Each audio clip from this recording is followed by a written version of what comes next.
yine sen düştün aklıma.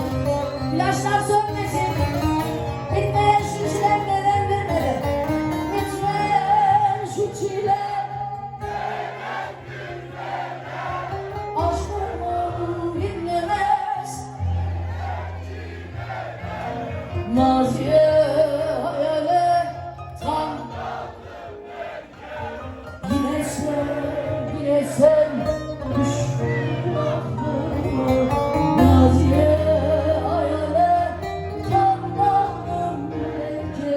Yine sen, hani gelsin ıslıklar, gelsin ıslıklar.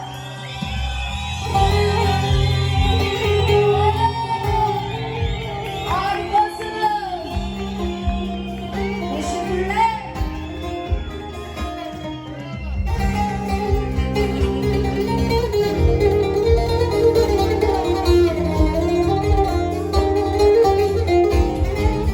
Sinan Aydoğan'dan kardeşi Alihan